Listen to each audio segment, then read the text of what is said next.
In this video, we are going to talk about our friend, the bait station label, and its companion, the Unipest bait station, and how to label bait stations correctly.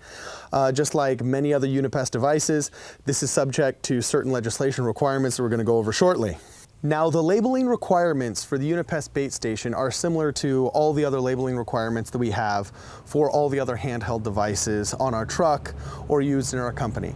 Just like a B&G or a Birchmeier or one of our sprayers has to have a properly labeled or a proper label on it showing the keyword, the signal word, the name of the pesticide, so on and so forth. The bait stations have the exact same labeling requirements. In order for a bait station to be compliant with law, just like on our invoices, just like on the labels of all of our equipment, you have to have the name of the company, the contact information of the company.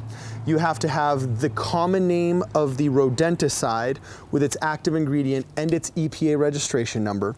You have to have its signal word, okay, as well as the phrase, keep out of the reach of children on the bait station, okay?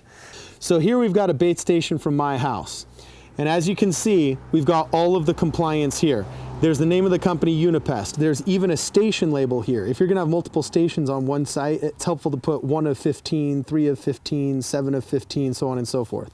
Poison, do not touch, the mandatory labeling's right there, as well as the signal word and the phraseology necessary.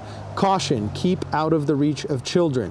Here you can see we've already marked that it's First Strike soft bait with difethialone and the EPA registration number, as well as all the contact information of our company. This bait station is fully compliant, and you'll notice there's multiple of them here. That's because you always want to have bait station labels ready in case these things get so sun rotted and so faded that they need to get replaced. And all it is required is that you check that there's First Strike here. If you use another bait, you can check other and then fill in the information accordingly. As long as you have all of those requirements, you have a fully compliant bait station. So once again, all of our contact information, address, phone number, so on and so forth. The EPA registration number, the common name, and the active ingredient of the rodenticide, as well as keep out of the reach of children, on the label, okay? And this label has to be readily visible, okay? So we at Unipest make these handy dandy and super convenient little labels for you in which everything is already on the label except for one thing. You simply have to check the box that says First Strike with difethialone on it. Unless we, for some odd reason, are using a different rodenticide. Up until the filming of this video, our most effective rodenticide is First Strike, manufactured by Lifetech. However, that's under serious scrutiny by the Structural Pest Control Board, and someday we may switch to a different rodenticide.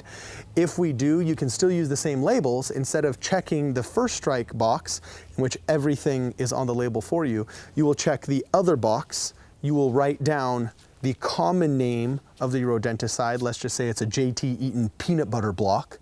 So you would literally write JT Eaton peanut butter block.